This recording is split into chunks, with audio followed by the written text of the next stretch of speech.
Diziam que o caseiro era louco por morar na casa onde o vento nunca parava, até verem o que o sertão tentava esconder. Tem histórias que o sertão guarda como se fossem segredos enterrados na terra seca. E essa aqui, eu garanto, vai fazer você questionar tudo o que pensa saber sobre o que é possível ou impossível quando o sol racha a terra e o vento conta histórias que ninguém quer ouvir. Antes de começar, me conta uma coisa: você acredita que existem lugares que a própria natureza tenta esconder? Deixe a sua resposta nos comentários, porque no final dessa história, tenho certeza que sua opinião vai mudar. Era uma vez, no meio do nada do sertão nordestino, onde a poeira vermelha se mistura com o azul desbotado do céu, uma casa que ninguém queria nem de graça.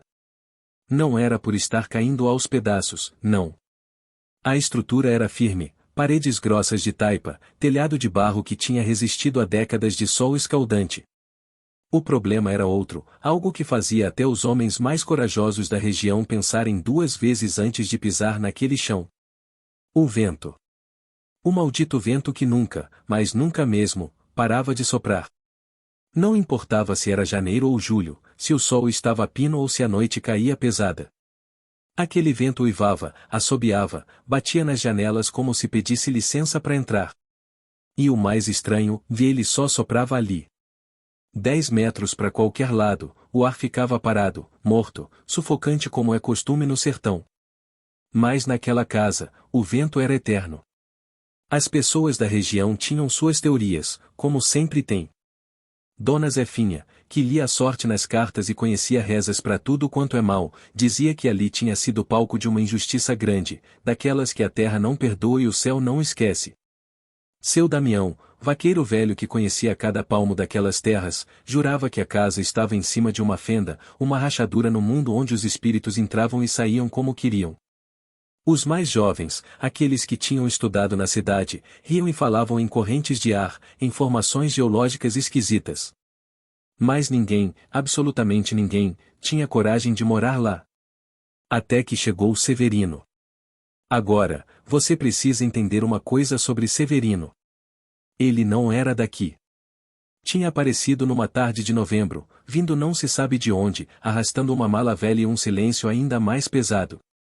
Era alto, magro feito um pau de aroeira, com olhos fundos que pareciam ter visto coisas demais. Não falava muito, e quando falava, era sempre olhando pro chão, como se tivesse vergonha das próprias palavras.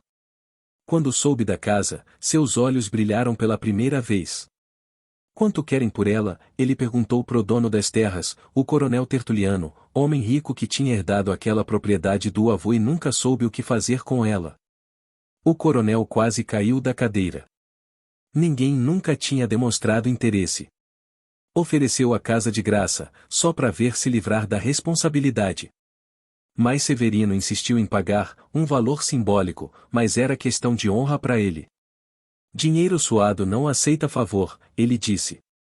Em 3 dias, Severino se mudou. A notícia se espalhou pela região mais rápido que fogo em palha seca. O povo começou a especular. Alguns diziam que ele era fugitivo, outros que tinha perdido a família e queria morrer de tristeza naquele lugar amaldiçoado. Dona Zefinha fez suas cartas e ficou pálida, mas não contou para ninguém o que viu. Quando perguntaram, ela só balançou a cabeça e disse: aquele homem tem um encontro marcado. Os primeiros meses foram de curiosidade.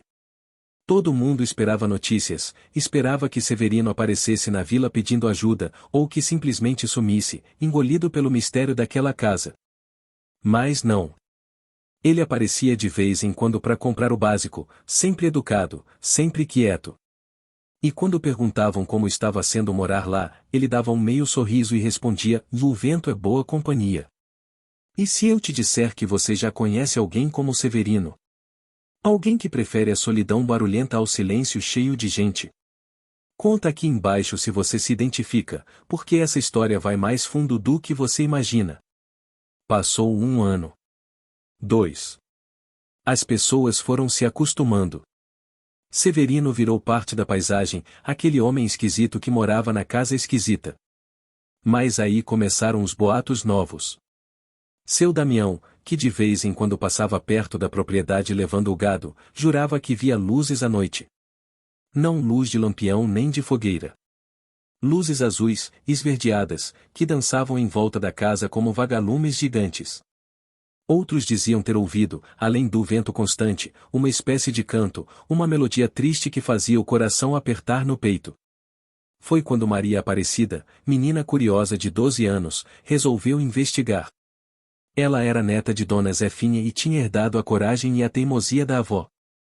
Numa tarde de sábado, quando o sol começava a amarelar no horizonte, ela pegou a bicicleta velha e pedalou até a casa.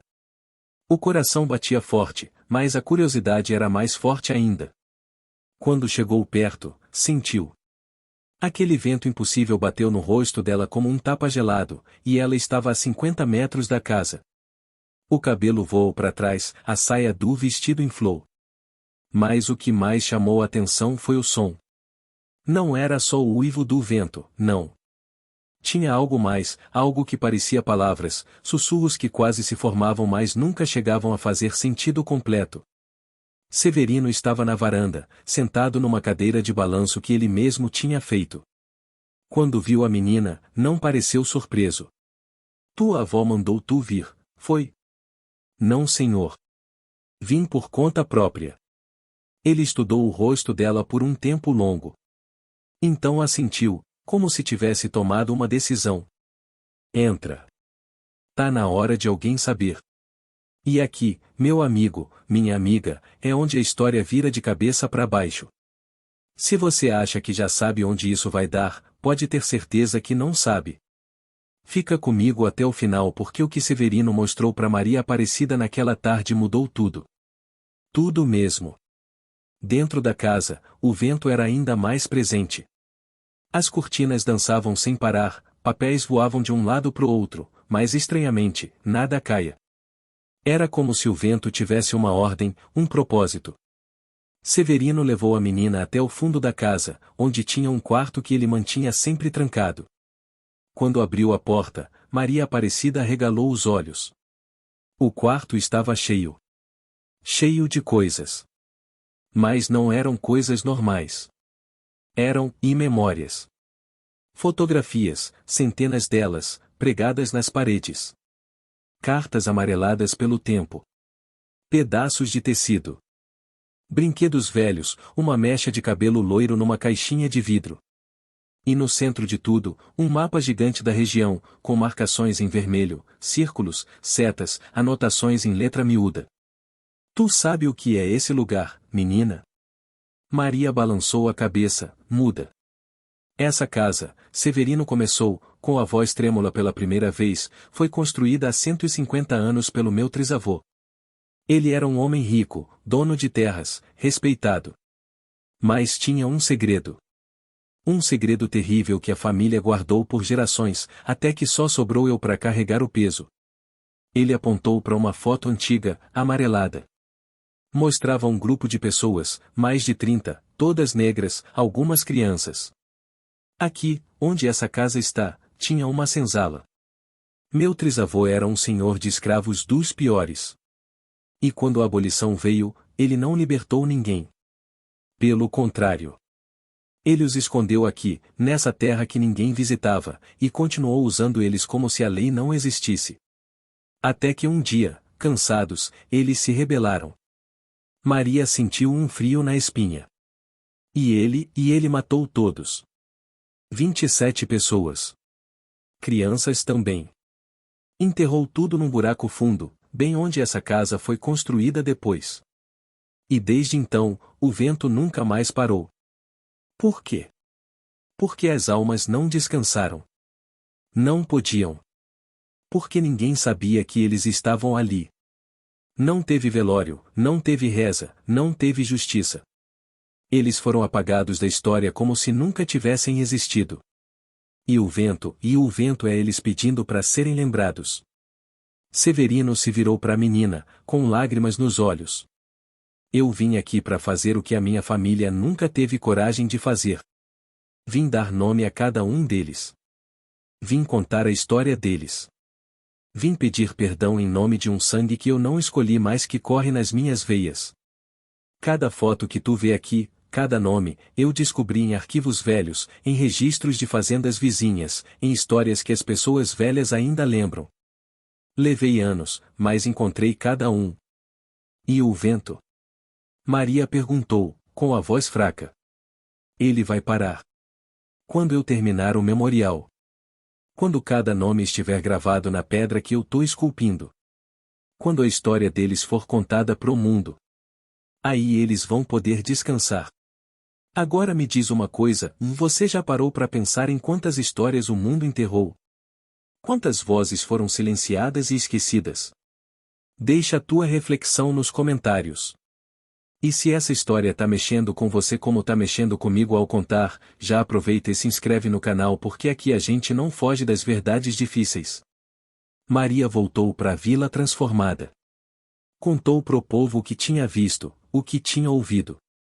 No começo, muitos duvidaram. Mas Dona Zefinha confirmou. Ela sempre soube que tinha algo enterrado ali, literal e metaforicamente. Seu Damião lembrou de histórias que o avô dele contava, histórias de gente que sumia, de trabalho escravo que continuou em segredo mesmo depois da abolição. O coronel Tertuliano, quando soube, ficou em choque. Aquelas terras eram da família dele também, por casamento. Ele não sabia, jura que não sabia. Mas o peso da verdade caiu sobre ele como uma carga de chumbo. Severino não parou. Trabalhou dia e noite. Com as próprias mãos, esculpiu 27 nomes em pedras que ele mesmo lapidou. Cavou fundo, com a ajuda de alguns homens da região que se ofereceram quando souberam da verdade, até encontrar. Os ossos estavam lá. Todos eles, numa vala comum, exatamente como Severino tinha descoberto em cartas antigas que o trisavô deixou, cartas confessando o crime mas pedindo sigilo à família. O padre da vila veio. Benzeu aquela terra. Fez um enterro de verdade, com reza, com respeito, com dignidade. Cada nome foi lido em voz alta. Maria Aparecida ajudou, lendo alguns. Dona Zefinha cantou uma reza antiga, das que ela aprendeu com a mãe, que aprendeu com a avó, rezas que vêm de África e atravessaram o oceano no porão dos navios negreiros. E sabe o que aconteceu? O vento parou. Não aos poucos. De repente. No exato momento em que o último nome foi pronunciado, o vento que tinha soprado sem parar por mais de um século simplesmente cessou. O silêncio que caiu sobre aquele lugar foi tão profundo que parecia outro tipo de som, um som de paz, de alívio, de finalmente poder descansar. As pessoas que estavam lá naquele dia juram que viram uma luz suave, dourada, subindo da terra como neblina de manhã. E por um instante, bem breve, dava para ver formas, silhuetas, pessoas de mãos dadas, crianças correndo, antes de tudo se dissolver no céu limpo do sertão. Severino caiu de joelhos e chorou. Chorou por tudo. Pela injustiça, pela demora, pelo peso que carregou sozinho por tanto tempo. Maria se ajoelhou ao lado dele e segurou a mão do homem. Ele não estava mais sozinho. O coronel Tertuliano doou as terras. Ali foi construído um memorial. Simples, mas digno. As 27 pedras com os nomes, um texto contando a história verdadeira, e uma promessa gravada de nunca esquecer. Severino continuou morando na casa. Mas agora era diferente. A casa ficou leve. O silêncio que antes era opressor virou pacífico. Ele plantou flores no quintal, flores que cresceram viçosas naquela terra que antes parecia amaldiçoada. As pessoas começaram a visitar, não por curiosidade mórbida, mas para aprender, para lembrar, para prestar respeito. Maria Aparecida cresceu e se tornou professora. Todo ano, levava os alunos para visitar o memorial. Contava a história completa, sem suavizar, sem esconder. As crianças aprendiam que história não é só sobre heróis e datas bonitas. É também sobre injustiças, sobre coragem de enfrentar verdades dolorosas, sobre a importância de lembrar. Dona Zefinha, antes de morrer aos 93 anos, fez questão de visitar o lugar uma última vez. Ela tocou cada pedra com os nomes, sussurrou rezas, e disse, agora sim, essa terra pode viver. Seu Damião, já bem velhinho, admitiu que sempre teve medo daquele lugar, mas que agora sentia algo diferente. Respeito, ele disse. É respeito que eu sinto. Os anos passaram.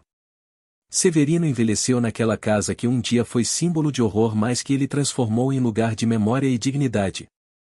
Ele nunca se casou, nunca teve filhos, mas tinha companhia constante de visitantes, de pessoas que queriam saber a história, que vinham buscar paz naquele lugar improvável.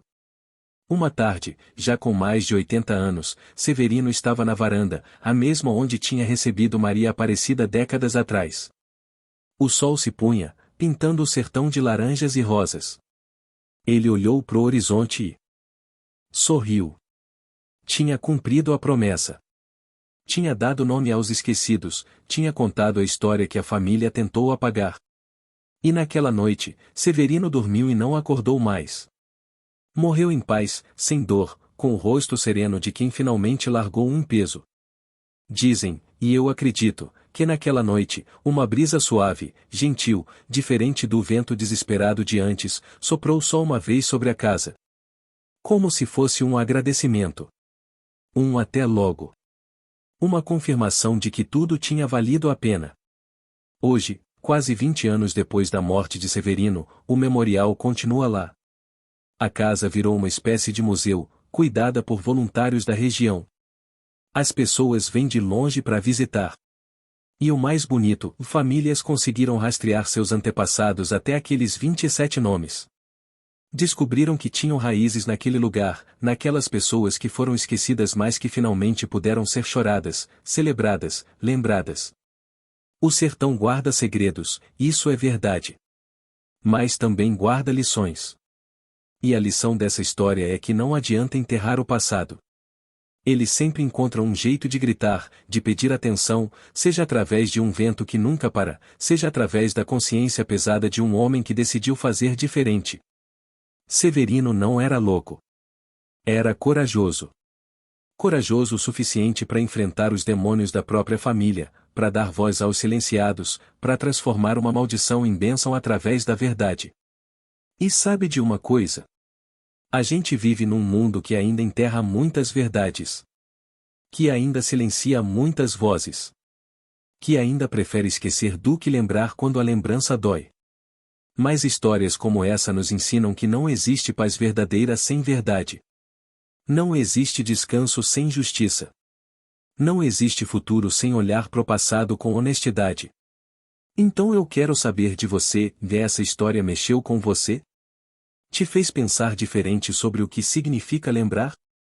Sobre o peso das injustiças que atravessam gerações? Deixa aqui embaixo o que você sentiu, o que você pensa.